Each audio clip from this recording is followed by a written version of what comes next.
facilitator, all you are doing is allowing them to explore their own reality. It's not your job to make them change. Right. It's not your job to influence them. Yes. It's not your job to do a technique on them. Yes. And I'd become concerned about people doing techniques on other people. I think it can be tempting when you first learn NLP to start doing NLP on everybody you can find. I can fix you. Becoming meta monster, right? Yeah. But people don't need to be fixed. Right. Love it. In fact, if you as coach or therapist or facilitator give them the message that they do not need to be fixed, you are not there to fix I them. absolutely love that. That in itself is a really powerful place to be. Agreed. Add to that, what happens if you just listen? Yes. If you just shut up and listen. You've probably come across Nancy Klein. She's a non-NLP author who wrote a book called Time to Think. Yes. Basically, she's working with organisations and how do you get people to listen to each other without interruption, without questions, without judgment. Just listen. So with clean language, you've got the combination of that non-judgmental listening together with these questions, and also the aspect of metaphor. That's the really unique thing about clean language, is that it uses metaphor in a very different way to NLP. In NLP, a metaphor is often taught as something that you as the therapist deliver to the client and it makes them change. All you've got to do is come up with a metaphor, give it to the client and they'll change. And the reason that works is that metaphor is the native language of the unconscious mind. That we think in metaphor, that the metaphor is right at the core of our unconscious thinking. That's something which is increasingly being recognised by the academics, by the cognitive linguists, people like Steven Pinker. You have a lot of studies about that, don't you, on your website? Yeah, there's a lot of stuff about that kind of thing. And it's one of the things that I get really enthused about clean language, because as a journalist, as a writer, metaphor is something that's in my background, in my system. And then NLP, you come across this idea of NLP, a metaphor as delivered as a story, storytelling. But in clean language, all you do is use the clean language questions to get the client to bring the metaphors to the surface, so they know about them. Lovely, isn't it? Yeah. Now, once they know about them, if what they want to do is change, then they can change their metaphors, and real life changes in the same way. Love it. If you don't, there's lots of ways to use clean language in which you're not looking for change. So if I'm doing a journalistic interview, if I can get the person to give me a metaphor for the thing they're talking about, it will produce a much more compelling interview. So if I was to, you come out with a metaphor like, a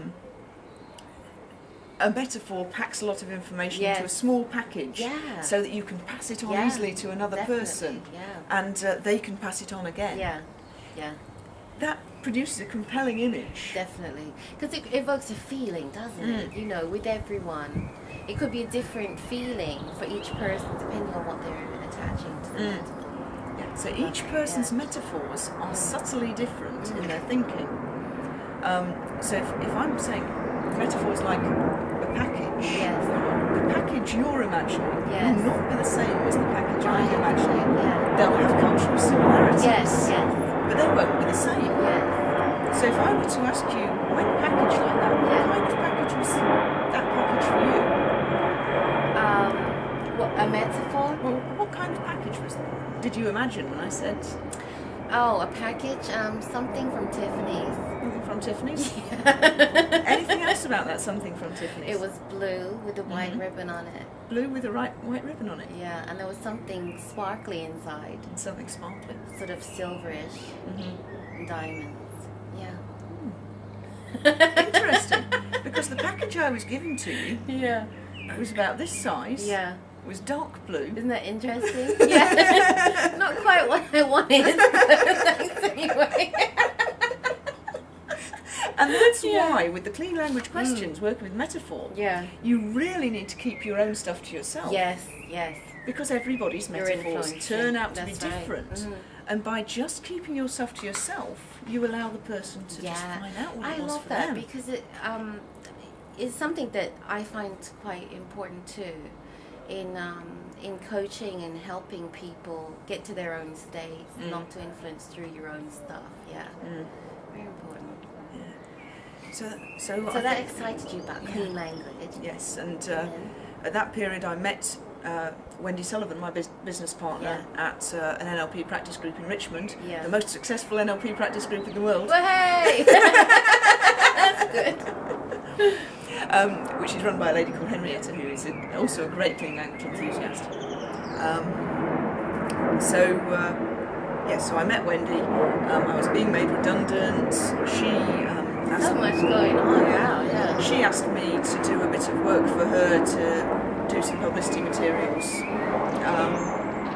And it turned into a little bit more work, and then a little bit more work, and then a little bit more work. And eventually we decided that the best thing to do was to join forces. Oh, fantastic. And that was about 2 years ago, and we've been business partners since. So do you do all your work with her then?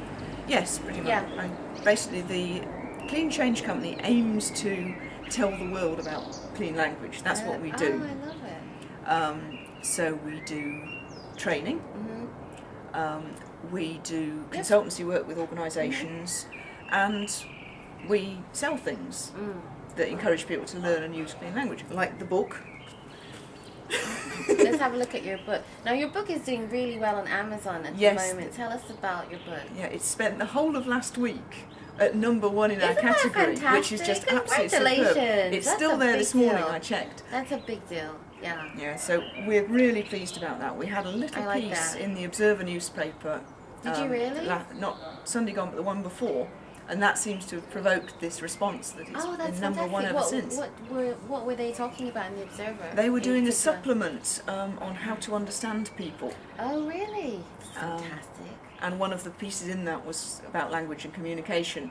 Oh, how progressive. Isn't that amazing? Yeah. My goodness. So that kind of thing, I think, is very much of this time. I think people are getting really into how do I understand people? How do I understand myself? How do I use that information to make the life I want? Yeah. Somebody was telling me the other day that Radio 4 had a piece on NLP, and I was like, wow, we're really getting somewhere, aren't we? I wouldn't be at all surprised. I know that a colleague is thinking of, she's had a pitch accepted by Radio 4 to do a piece on metaphor and healing. That's fantastic. For example. So Radio 4 is a thinking person's radio station. Definitely. I love it. They have that kind of thing. So let's find out more about your book. I like the way that your book, immediately when I see your book, it seems light, airy and interesting. So, because sometimes I've read some NLP books, as maybe others have too, that kind of sort of drone on and get a bit, but yours looks light and exciting. So what can we expect when we open your book? Well, it's beautiful. That's one thing. Oh, I've got to tell you about the cover. Tell us about the cover. The cover was designed by a chap at our publisher's Crown House after he'd done a clean language session over the phone with Wendy. Fantastic. Initially, he'd sent us some cover designs that were a bit nondescript. We didn't really know why, all opened up, you know how those NLP book covers all look a bit the same? Yeah. Well, it was the same kind of thing. Anyway, so Wendy got him on the phone, exploring when he's at his most creative. That's like what? And working on a metaphor when he's at his most creative. And as a result of that clean language session, we got this. Oh, it's gorgeous. Which I think stands out as one of the most beautiful books. I do too, and there's also the space metaphor on the cover, in my opinion. Lots of clean space here. Lots of space, but also lots of colour. Lots of colour and lots of space. Very exciting. Because people's metaphors are often colourful. Yeah.